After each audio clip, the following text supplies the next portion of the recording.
Republic of Singapore, honorable members of your delegation, Kenya government officials, distinguished guests, I take this opportunity to welcome my brother, Your Excellency, and your delegation to Kenya. On behalf of the government and people of Kenya, please, by all means, feel at home while you are away from Singapore. Your Excellency, I know that COVID-19 delayed your visit to Kenya as originally scheduled, but I thank you for making this very first visit to Kenya.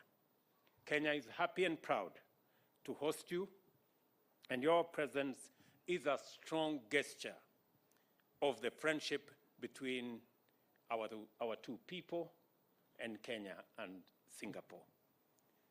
The Prime Minister and I have had a fruitful engagement during which we discussed how we can work together with Singapore to develop a mutually beneficial strategic partnership in a dynamic and very competitive global marketplace.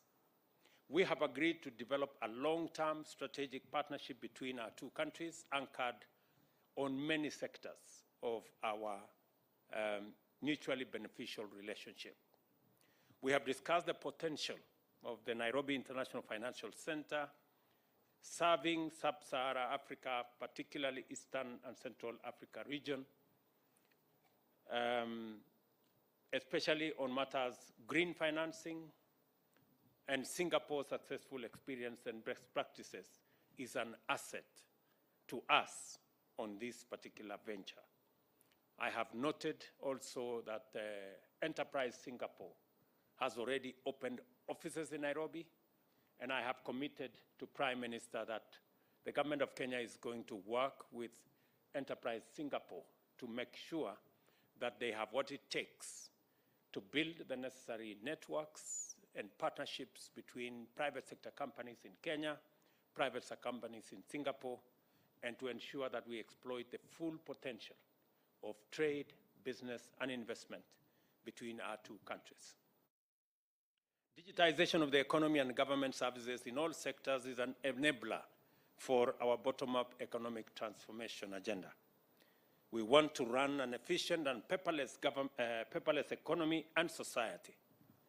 A collaboration between Kenya and Singapore, who have a history of innovation, is key, hence the inclusion of the ICT sector in our strategic partnership between our two countries.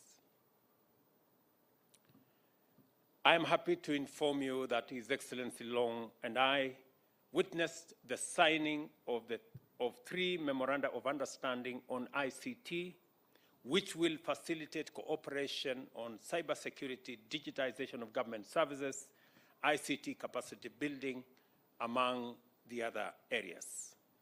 We also signed another MOU on skills development to facilitate collaboration in human resource capacity building for civil servants and students, particularly in specific areas that need to support a sustainable socioeconomic development priorities, especially the ones we have identified in Kenya. As we all understand, the Tibet space is the engine for providing the human capital necessary to assist us in driving our Vision 2030 and our economic development blueprint as a government.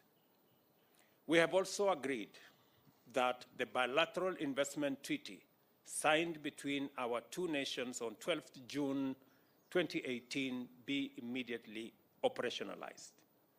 We further directed our respective ministers to conclude negotiations on avoidance of double taxation within the shortest time possible. And we believe this will spark and grow trade and investment opportunities between Kenya and Singapore. We have also agreed to actively explore methods of acquiring knowledge and support from Singapore's highly prosperous housing model.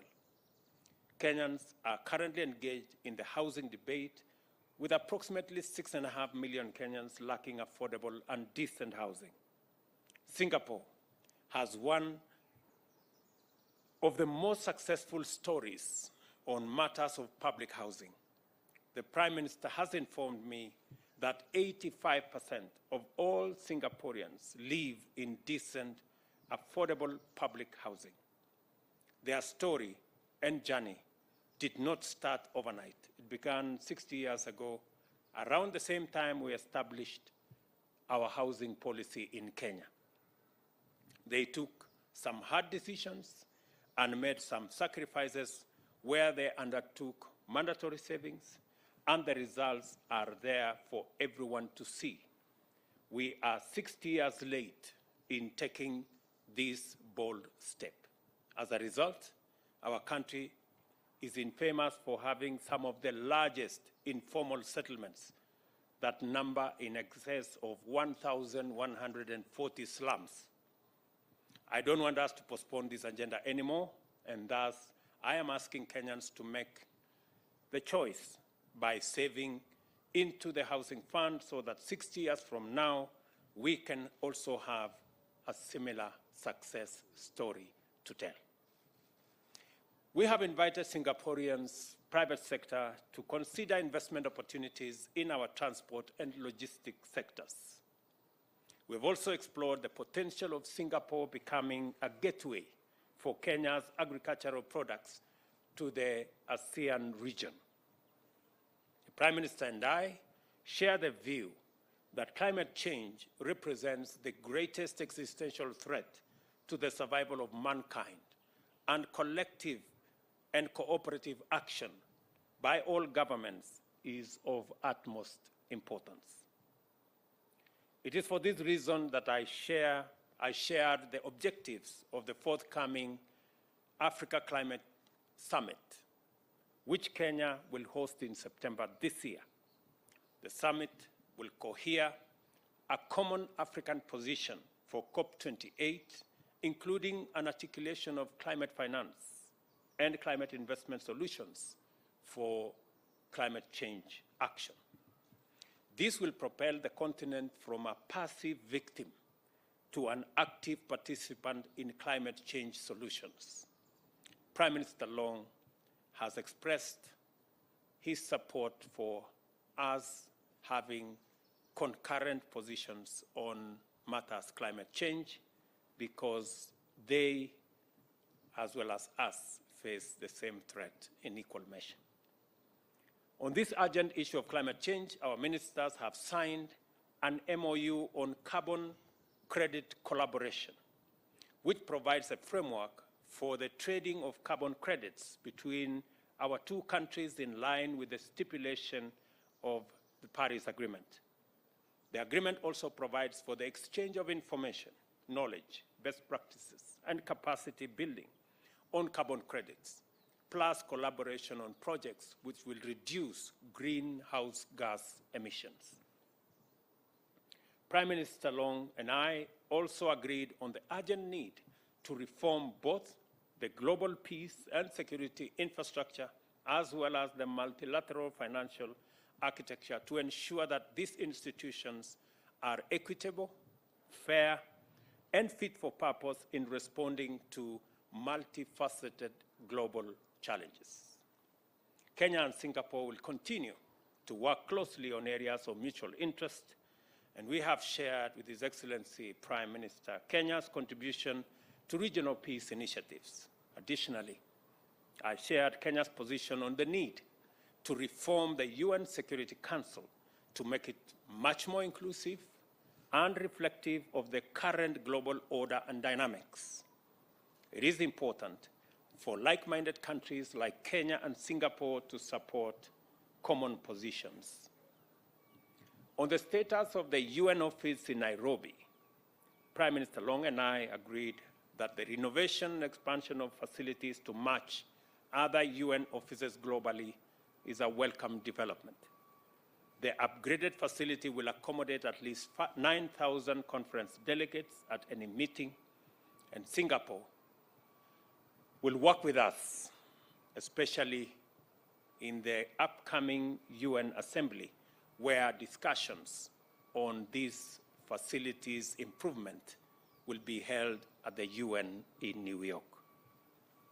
In conclusion, Prime Minister Long and I committed to having an annual high-level meeting consultation on our collaboration in financial services and ICT sectors. The financial sectors will focus on climate financing, while ICT will center on digitization of the economy, including raising the capacity of micro, small, and medium enterprises to make them much more efficient and incorporate them into the formal economy. These core areas form the basis of our strategic partnership for the benefit of the people of Singapore and the people of Kenya. Your Excellency, once again, on behalf of the people of Kenya, I am truly grateful that you found time to visit us, and I have responded to your request that early next year, by God's grace, I will make a visit to Singapore. Thank you very much and welcome.